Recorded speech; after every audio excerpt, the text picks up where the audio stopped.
Beautiful people, welcome back to another episode of Girl, Your Brand's a Big Deal with Dr. Sade, and I'm super excited to have another phenomenal guest. We have Mrs. Demishia Samuels with us. I was about to call her Demishia, right, but put respect on her name. She's a married lady. I'm going to put respect on her name because she is a married lady. Demishia Samuels is here with us today, the corporate hustler, and she's going to teach us how to leverage a corporate career while also building your business brand, because your brand can be a big deal while you're still in corporate America. And I love how she marries the two. Demishia, how you doing today? I'm good. I'm so excited to be here. This is so cool. Thank you for joining us Always today. A big deal, a big thing. Big deal, big thing. So let the people know a little bit more about who you are. I am Demishia Samuels, and I love to help corporate professionals, 9-to-5s, use the skills that they already have and monetize them. Whether that's getting more money in corporate or creating your own path in entrepreneurship, we don't care how we get the legal money, as long as we get it and everybody is paying us for our skills. And I'm here to navigate that path for you and to let you know that there is life after entrepreneurship and there's life after corporate. Either which way, we go where the money goes. We follow the money, follow the money. Follow the money. Yes. So let's talk about your journey of following the money. We've known each other for a long time, so there's so many things that we can talk about. We'll see where this conversation goes today.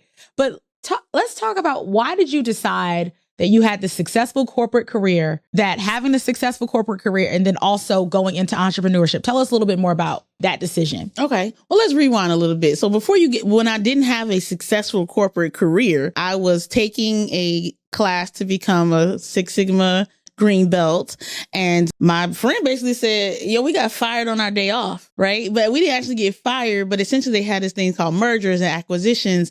But our organization was being uplifted, and they said, you need to reapply for your current position, and you're either going to stay with our company or you're going to go to this other company, or you're fired. And there was a book on my desk called Who Moved Your Cheese? Who Moved My Cheese? And I read the book, and I realized hey, corporate is stable, but not loyal.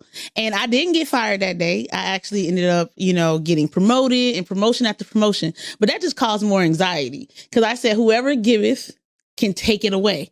So for me, it was what can I do as I'm acquiring all these skills in corporate and they're giving me more money? I have to be worth something somewhere else as well. And so what I discovered is if they paying you this, you're probably worth 10 times as much outside of this structure. So that's what led me to say, you know what? You should monetize your skills outside of this corporate building while you still have insurance and your kids are being taken care of by it. So that's kind of what led me down the path, was that I kept getting promoted. And I could see the things and people getting fired at any given moment. And it just led me to that, hey, it's stable here, but they ain't loyal. They're deuces any given moment. So, yeah. Corporate is stable, but corporate is not loyal. That is one of Demishia's slogans. Yes. And you've led this movement of women and men who are successful in corporate, who also want to transition in entrepreneurship. So what are some strategies or steps that you would suggest to people who want to make that transition? Definitely find your high value skill, right? Because your intangible skills plus your book knowledge is a unique combination. And so you just need to find first, what is the actual high value skill that you have that other people may not have really pursued. You've been paid in corporate to think a certain way and do a certain thing. And as you start getting paid in corporate for your knowledge, you realize, hey, this unique combination, and maybe you are a leader and you also are an accountant, or maybe you are somebody who can diffuse any situation and you're also this. So you have to find that unique combination that I call your superpower, and you have to see who in the market actually wants it. How do they want it? Where do they want it? And how can I deliver it? Right? So if you can get that combination, that's your first step of seeing how to actually monetize a skill set outside of the corporate environment. Because corporate's going to tell you from a job description, they're going to say this, and this, right? But when you become an entrepreneur, it's not as black and white. And you have to find that unique combination and market that actually wants you. And that's the journey that I think corporate hustlers tend to struggle with, is it's not just what everything is trendy. It's actually, what are you willing to actually do? And then who is actually willing to pay you to do it, for you to actually be successfully balance both or get money in both worlds. So Demishia, it's like when she's speaking, it's like she's rapping and rhyming. She always got bars. And I want to even take it back even further before corporate. And as you were, climbing the corporate ladder, one of the things that you say is they don't just give girls with named Demishia these corporate jobs or six-figure jobs. No, they don't. So that is one of the things I had to realize is I did go to Georgia Tech. Mm-hmm. And in IT, then I got a marketing degree from Georgia State. And I realized that my network was my net worth. It didn't matter. Once I went and stepped foot on Georgia Tech's campus, I became a techie. I'm going to be known for tech skills. My analytical skills are above average because that's how you get into tech. And so what I thought was normal, I realized in entrepreneur world was not. But you're always selling in entrepreneur world versus when you are in corporate, you sell yourself once. So people think, but every single day you actually are selling, but you just aren't. You're so conditioned to it, telling like, this is my review. This is the work I did. This is how I work with coworkers. So you're always selling to management, but translating that into entrepreneurship, it still is my awesome journey into entrepreneurship. So just that knowledge of awareness that, hey, I am Demishia, and in corporate, I used to let people call me D, let them be comfortable. And then one day I realized they pay me a lot of money. Why am I no, my name's Demishia. If you could say Givenchy, you could say Van Gogh, you could say Demishia. So now I don't let anybody like shorten my name or try to play me from left or right. Cause I'd be like, no, I'm pretty high up in this tech world. And so you're not going to do that. Now translating that, bringing that same confidence into entrepreneur world, cause you do meet a Sade, other girls with unique names, right? And you're like, oh, that imposter syndrome might kind of try to creep in, but you have to just dig deep and know I'm still Demishia. I still run $1 billion billing system, and it doesn't matter that I'm now in the entrepreneurial world. I'm still that girl. And so having that confidence is, I think where corporate entrepreneurs, corporate hustlers struggle. How do you balance these two worlds? So there's not such thing as a 50-50 balance. There's no such thing as that. It's always about surrounding yourself with mentors, coaches in both worlds. Right. And you need them in both worlds. And I'm not gonna lie, whoever is paying the most at the time is the people that get my attention.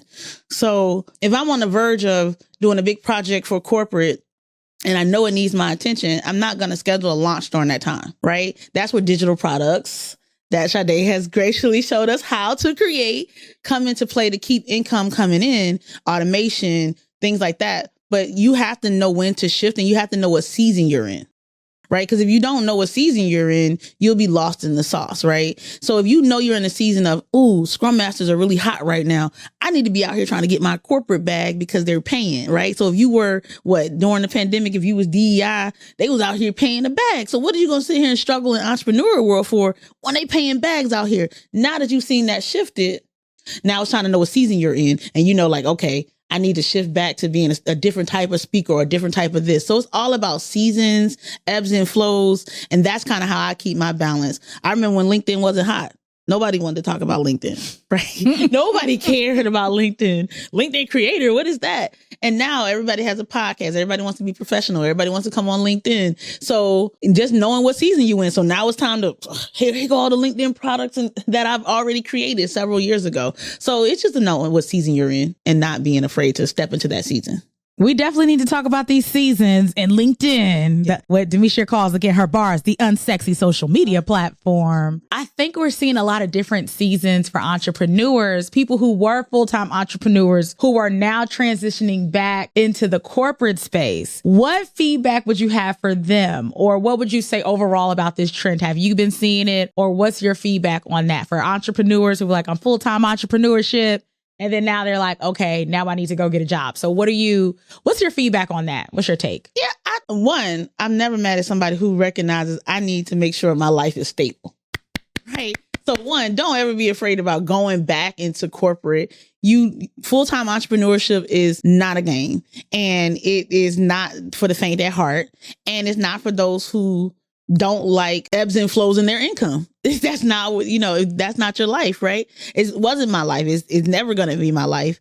So I would tell them is you have a monetizable skill. You've already seen that you can do it inside or outside of corporate, and having that recognition and that awareness of how you can be used. So whether you're a social media manager, stylist, coach, you have a skill that corporate wants, right? If you even thought about being an entrepreneur, normally people leave entrepreneurship for the quote unquote glitz and glam that they think is there. But to me, entrepreneurs have the worst schedules of all people. Like, I'd be like, I do have this thing called PTO, prepare the others. But there's no others. There's no others to prepare in entrepreneurship, especially when you're out here in the beginning grinding. If your company is like less than $500,000 company, you don't really, there's no others, right? To prepare, right? Versus I was on an 8-day cruise able to tell the people, I don't know what y'all going to do. Bye. Right. But in my business, I still had to answer emails. I still had, even though I was on a boat, I still had to respond to my coach. She don't care about me being on, she like, this your one-on-one today. So, so that's what you got to really remember, is that there are privileges and disadvantages of both, right? And I choose to live in the best of both worlds. So at any given time when I want to shut one off mentally, I can. I don't advise that for everybody, but I do. And in 2024, I'm trying to be better at never shutting either one off, but always making sure that I am consciously aware of where my mental is, so I know what season I'm in. So recognizing the season is sometimes a little difficult. Recognizing the seasons, understanding that entrepreneurship, full-time entrepreneurship is ghetto. Like Monray said, it is ghetto. Hey girl, about full-time entrepreneurs sometimes. It's ghetto out here. And if you have to make that transition or do a both and, it's okay. I think, we're in different entrepreneurial circles, and people a lot of times will try to shame you for making the decisions that make the most sense for you. And I love how you unapologetically from day one say, oh, this is what I do. And I do this as well. And that's just, this is just what it is.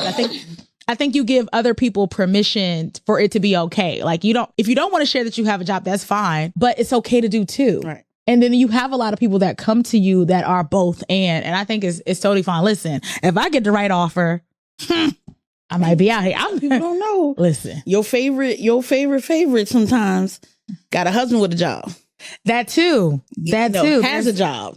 And so you're thinking this person is a full-time entrepreneur, and they're not. They're just like you. And then at the end of the day, it's rare that you just find somebody who never worked. Yeah. Like, and you got to ask yourself, the person, if nobody ever paid them to do anything, you got to ask yourself, why are you paying them to do something? Go practice on corporate first, is what I tell people, or any type of work environment, just to know what your work ethics are. You got to know. Don't practice on me.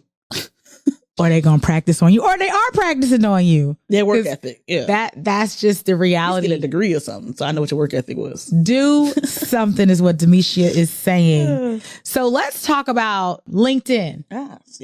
Demishia's favorite unsexy platform that's just been hot in the streets. We've been talking about it more often. Why should we be on LinkedIn? What are some things we need to pay attention to in 2024 when it comes to leveraging LinkedIn? And what are you seeing in the marketplace? So LinkedIn is still a quiet place. It is still not been inundated. It's not a oversaturated place. It's still a place of lurkers. It's still a place where people crave content. They will read your content and might not respond, only because it's a professional place. And sometimes, whereas let's say on Facebook or Instagram, you commenting with an emoji is fine, right? But on LinkedIn, you look lame, or you just seem like very like, what did you even say anything for if all you're going to put is emoji? Because most of it is thought provoking, asking a real question that demands a actual real sentence response. Not an emoji. So most people will view it, look at it, even absorb it, but it won't necessarily comment. So let me say that, right? So put your content out there, even if you think that nobody's looking, look at it. You'll see your reach. Some of the things you'll see emerging on LinkedIn is the growth of the micro influencer. Right? Your B2B micro influencers, or even your B2C, right? Because at the end of the day, humans are still behind businesses, right? And so you're still influencing a human, even if that human runs a business, right? So you being a micro influencer and showing up as an expert is more validated on LinkedIn, because by nature, people trust what LinkedIn is saying over Instagram or TikTok or even a Facebook because they feel like that's your professional environment. And even though you want to be a fraud and a scam over here, you might not want to actually mess up your real reputation in real life, right? Because to leave a review for somebody, you had to be logged into an account and actually leave that review. And these are your past coworkers, managers, associates, people you've done business with, and you just don't ever want to look like a fool to them. So that's usually why people will take LinkedIn more serious. And, you know, they embed with Google. They love the SEO. They're not afraid of links. Whereas Facebook be like, danger, Real Rogers, you're leaving.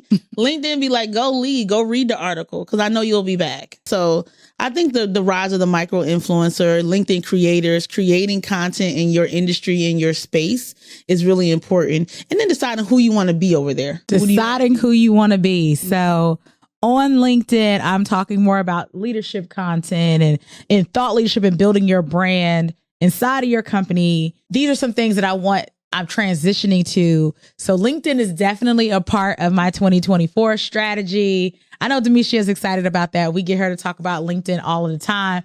She's been beating us upside the head for years about it, and we are now over there. So definitely there's space and room on this platform.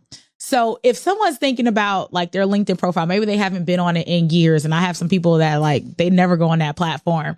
What are some things that they should do to refresh their LinkedIn account? Yeah. So one is remember that LinkedIn is not a place for your resume to go die. It's a living, breathing body of work. So the first thing I would do is go update my profile. Like, what have you been working on? What projects have you been working on? What new people have you met? Go save them and see what they're doing. What are they talking about on LinkedIn? Who do you know? Because if you wrote a book and it's not over there, why? If you've worked with different people, start asking for recommendations on your page just to bring eyes to it. And then always pay attention to who is viewing your profile, right? Because a lot of people like, it's spammy. That's because you have spammy words and not in-depth words you are vague on your LinkedIn. So you get vague people reaching out to you. Get more in-depth. And become an expert over there. This is where you get to nerd out about your industry. So if you're not a nerd about your actual subject matter, that's usually why you don't like LinkedIn, because you are very shallow with your industry. But if you're somebody who really does read about their industry, enjoy it, talk about it, this is the place you get to nerd out about it on LinkedIn. Because Facebook, you're usually talking to your quote unquote ideal customer. But on LinkedIn, you're like, I'm the expert, and this is what I have to say about, like, digital marketing or leadership or whatever it is you want to be an expert about on LinkedIn. This is where you should be nerding out about it. So I definitely would begin to post articles, sayings about myself, about what I have to say about it. And you don't have to be like controversial, like ready to like lose it all controversy. It's just, but you should definitely put a flag in the ground and say, are you hustle culture? Are you soft life? Whatever, things like that. You should definitely have a stance. Are you gentle parenting and not gentle parenting? Whatever you want to have an actual stand about. But if you stand for nothing, you're going to get lost on LinkedIn. You don't have a stance about something. So with leadership, if you like, women should be leaders and they should always be at the table. And this is how women should lead. They should. Then that's what you should say. Women right? I'm Black women in STEM. You need us. We're great in STEM. We are great under pressure and in production. We run it. And when it comes to tech, you need us, right? And so I'm going to say Black STEAM rises always, right? So, so I'm going to say that. And I'm going to say corporate is stable, but not loyal. We love corporate. We love our bonuses, but bonuses over bagels. I don't want no bagel. I want a bonus or... promotions over pizza. I'm going to say that. And so, just having a standpoint on something. See, she's speaking bars. Is that a t-shirt? Promotions over pizza. Promotions over pizza. Bonuses over bagels. I feel like some people going to buy that. Just put that out there. Put it on mugs. Listen. Oh, yeah, that's a good coffee mug. You drink it at your desk and you can tell the people. So Demishia she always got bars. Make sure I put it out before this podcast comes. Yes, so. This will come out ready. We'll be ready with the merch. Listen, because we're a brand. So when I'm thinking about this podcast and in LinkedIn and all the things that the beautiful people who are coming on here talk about, I'm like, oh, you guys give me an idea of another money-making thing that you can do based on this, because I know that what we're creating there's going to be some viral moments. If the podcast bros can go viral, we can go viral too. Okay. the podcast bros, but we're not talking about them today. We're going to reclaim our time and not talk about them and create some content that actually makes sense on the internet. Okay. So the balance. So you talked about gentle parenting. What's the balance of putting out your personal life on LinkedIn? Oh, so it needs to have more context. Okay. So I would say, like, I don't necessarily say, here's my daughter's cute, whatever, right? Because she's very cute. Do you go to work that way? Like, in the morning meeting, are you like, here's my daughter's whatever, right? You still need to go over to Facebook if you want to see my personal life. You can go over there and see her, or she got her own Instagram page. Go over there and check her out. But on LinkedIn, you came to learn from me. So if my daughter has taught me something that reminds me of it and it's in context, like she took her first flight and I talked about getting out of your comfort zones and how we had to get her out of her comfort zone for that first flight. And I asked people, what are your first flights that you remember in your job or in your career, right? I'm never going to wander off and start talking about how I'm trying to potty train my child, because I'm not an expert at that, right? You don't come to LinkedIn for that. You're not going to search for me for that. But on Facebook, I might be like, y'all, somebody give me some potty training advice over here. But on LinkedIn, I'm going to be like, future Black STEM leader is what I'm building, right? Is what I'm raising. And these are the experiences that I want to teach her. What experiences would you give her? Right? You just have to have it in context. So if you want to do your personal life, definitely this is personal, but I would do a day in the life of a podcast or conferences or staying at hotels, because that's business related, right? Giving even a Marriott review, it would be appropriate over there, because you know what Marriott caters to business customers, things like that, completely appropriate, but not, oh, me and my boyfriend, never, all your emotion. No, let's leave the emotions for Facebook and TikTok and Instagram. But professional emotions, emotional intelligence is very important over there. So I'm not going to come over there and rant. My thoughts are thought out. So it's not a place for you to just be like, oh, I had a thought. Let me get my Twitter fingers out. No. That's what Twitter's for. Your Twitter fingers are for Twitter. Your LinkedIn is for thought-provoking expert advice. It's not for random thoughts. That's just my opinion about it. I don't think people are on there to see your random thoughts all day. I love that. How do we monetize this platform? So if we're entrepreneurs and we are trying to do more on LinkedIn, what is some of your tips for monetizing the platform? I definitely say that it's not a direct, like, correlation, how you might think when we think about our Facebooks and our TikToks. It definitely is relationship building. So it is time for you to plant. When you need to go plant seeds, you go on LinkedIn, plant the seeds. The seeds need to be planted. So who do you need to know in a year to be where you want to be in your goals? Who do you need to know? Go research them. Go find out, what are they talking about? What conferences are they at? What are they doing? Who are they connected to? Right? It's seed planting. Like, okay, how do I make sure I show up in their timelines, or I'm commenting underneath their posts? Because it's about strategic moves. It's playing chess on LinkedIn. That's what we over here doing. We're not playing checkers or Connect Four. We are playing chess, right? So it's strategy. It's, if I want to be user generator or a digital influencer, who do I need to know? What companies do I want to get to know? Whose PR list do I want to be on?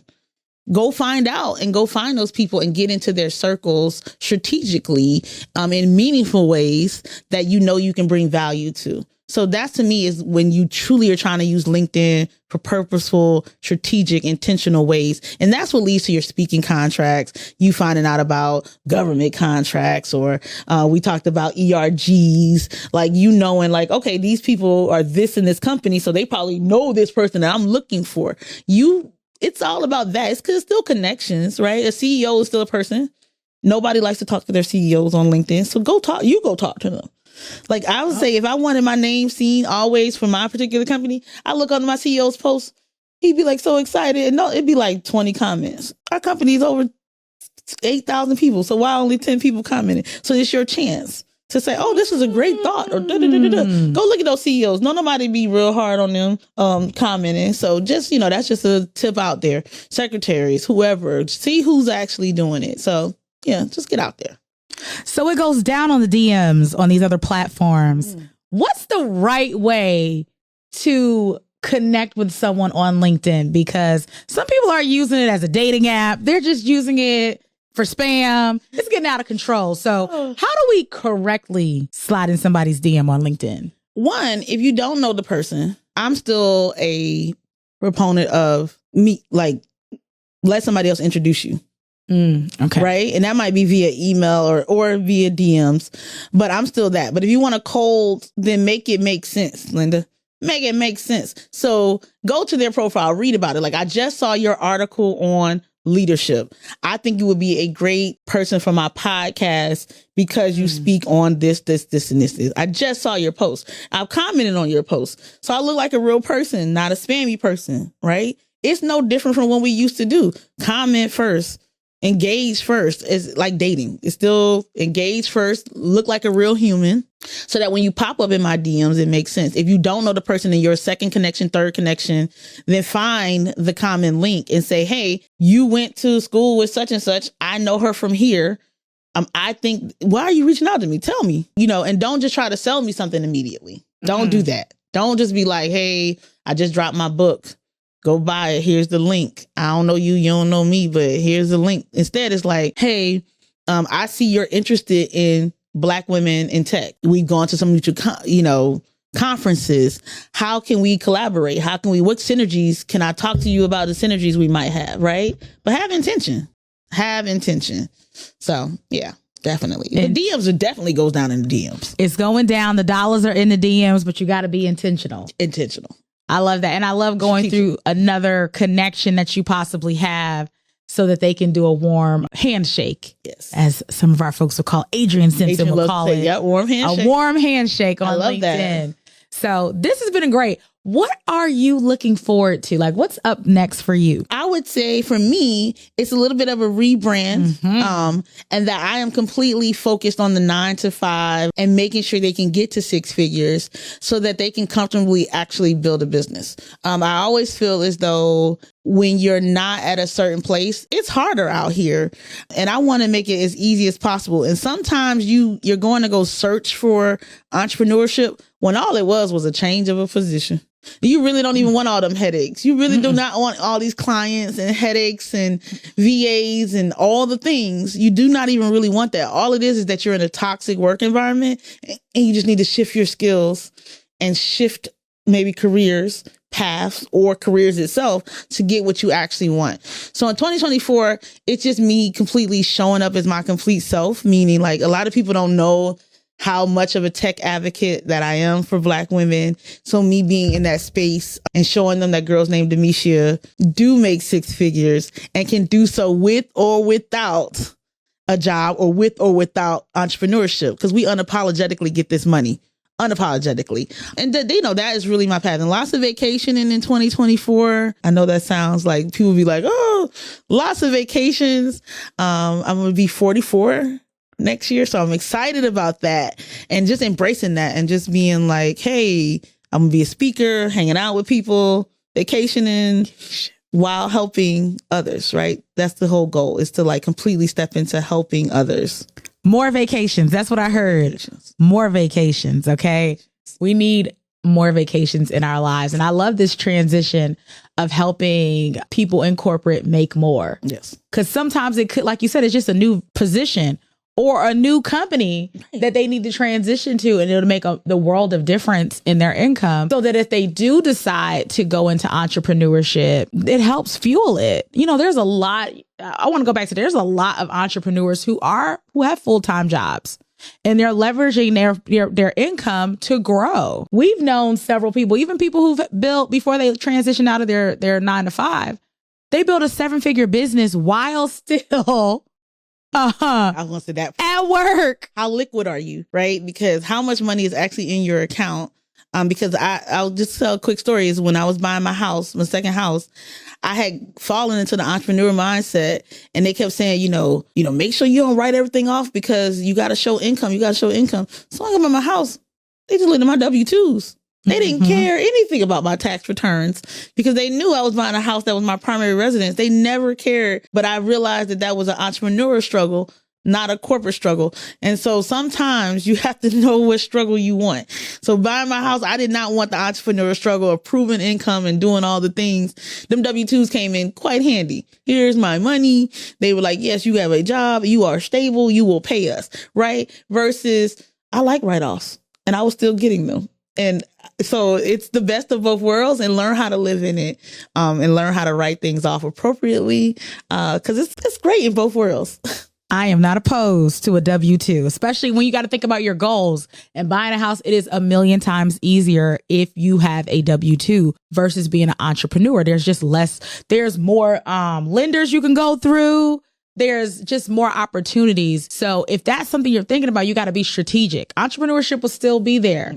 So that's important too. What advice would you give someone who is thinking about taking the leap? Maybe they're at their 9-to-5, they're successful, but they're thinking about taking that leap of faith. What advice would you give them?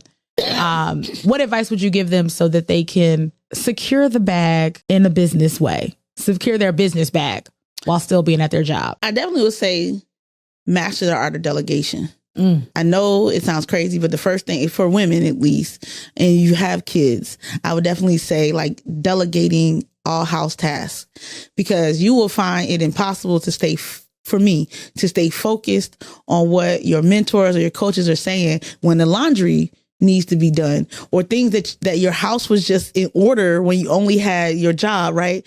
So I would definitely say learn your habits and your routines, and then find out where your confidence is. I know that a lot of people want to talk about the tangible things. Those will come. We're smart.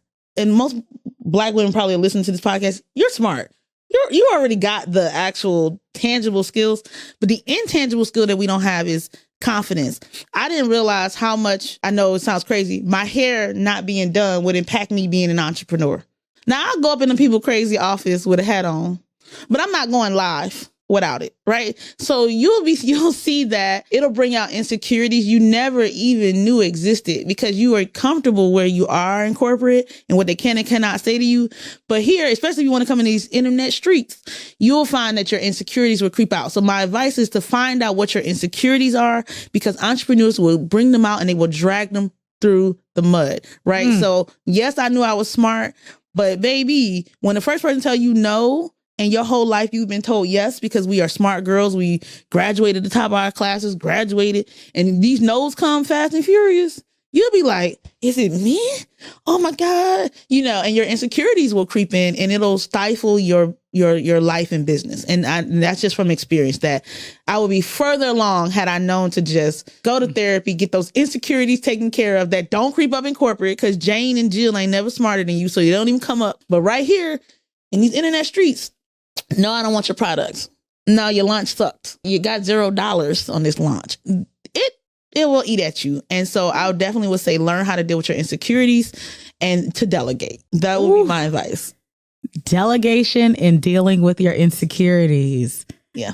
I definitely was insecure when we met. Let's talk about how we met. That's definitely been a growth journey. How did we get connected? How did we meet? And why did you decide to hang out on my side of the internet? So Periscope, and she was there. She was and even though you said you were insecure, she's very confident. She's like, that's when you still, explaining to the people that you just came back from Pakistan, Kazakhstan, and she was pursuing her PhD, and she was a millennial gay scholar. And I was like, okay, educated Black woman out here teaching about how to get into digital. And then, she also happened to mention that she was in a sorority. And even though we're not in the same sorority, the Divine Nine is still an entity in itself. And so for me, giving my money to somebody on the internet, even though I never met her day in her life, because she was in a sorority, I call it, I knew she was touchable, meaning somebody in the world knew who she was. And she went to a HBCU. You can be found. You can be found, you can be touched. So if she stole my money, I knew that somebody in the world knew exactly who she was and would care enough that she was doing it because she represented something more than herself, right? Whether it was her HBCU, her sorority, those things are very valuable to us. And so for me, those two things are are what led me to say, I'll trust her with my money, even though I've never met her. And of course, it was because the information she was saying all made it make sense. But for me, it was like the first time you're going to give somebody 4 figures, you're like, oh, you never done that before. You're just like, well, what else can I, okay, I know how to find your headquarters. I know your name, this your real name. And so to me, somebody who had something to lose was worth me investing in versus somebody who I didn't know what you had to lose. So if I don't know what you have to lose in business, then I probably am not going to do one-on-one business with you. Working with people that have something to lose. I think that was powerful. And it's still a hilarious story. She's like, I can find you. She wasn't going to take my money. And listen, at the time, your sorority was killing it on Periscope. If you think about some of the listen, y'all was out here killing it, right? At the time, I was like, I've never seen this many in my life, but I'm sure I know them, no. So, they was out here killing the game. So, yes. Shout out to my sorors. It's making it happen. It was making it happen. In corporate and on the internet streets.